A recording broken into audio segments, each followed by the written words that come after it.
Hi guys. So in this lecture, we're going to look at ones and twos complements, which are important tools when we're handling binary subtraction. Okay, so let's get to work. The whole purpose of complements in the first place is so that I can transform subtraction from an actual subtraction activity to an addition. So if I have a number and I turn it to its complement, I'm able to subtract the numbers by adding the complement. So we'll look at that in the next lecture. But what we're doing for now is understanding the complements, ones and twos complements. So ones complement is very easy to perform. Okay, you flip your zeros to a 1 and you flip your ones to a 0. So that's all there is. It's really simple.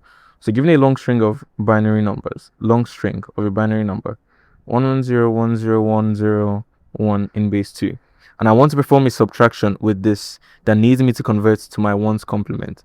Okay, so this is binary. Converting this to a ones complement is simply flipping each bit.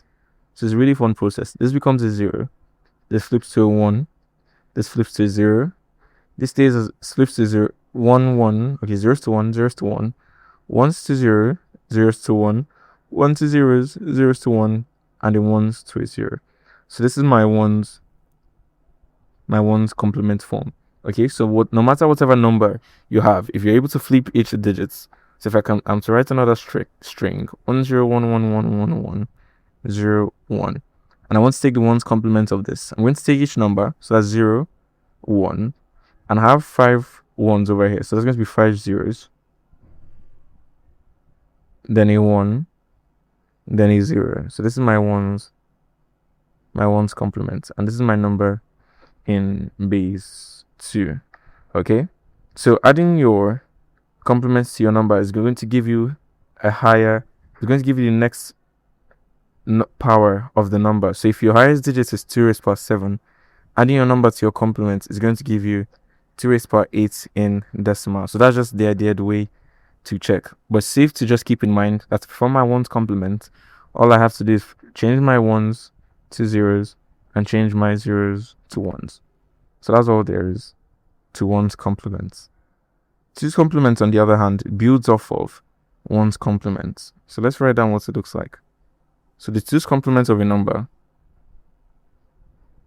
is, I said it's related to the ones complement. So it's equal to the ones complement plus 1. Okay, so this is very important and it's crucial that you keep this in mind.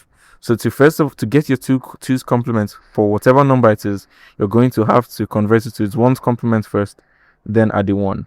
So let's pick a string so we can experiment with 1011010101.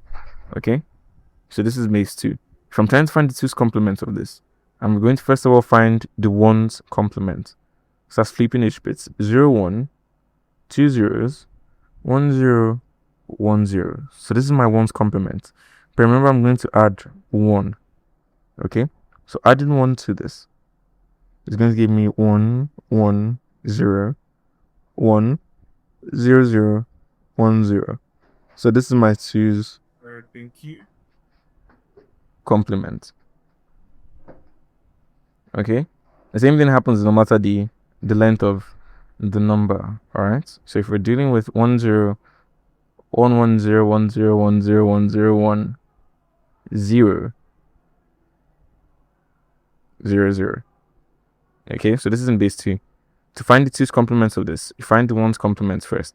So you have to be careful when doing this to ensure that the number of your bits align. Okay, 1 0 1 0, then 3 1. So that's 1 2 3 4 5 6 7 8 9 10 11 12 15. 3 6 9 12. So that's 15 numbers. So this is my ones complement. This is my ones complements also. Okay, then to transform this to my twos complement, all I literally have to do is add a 1 to this number.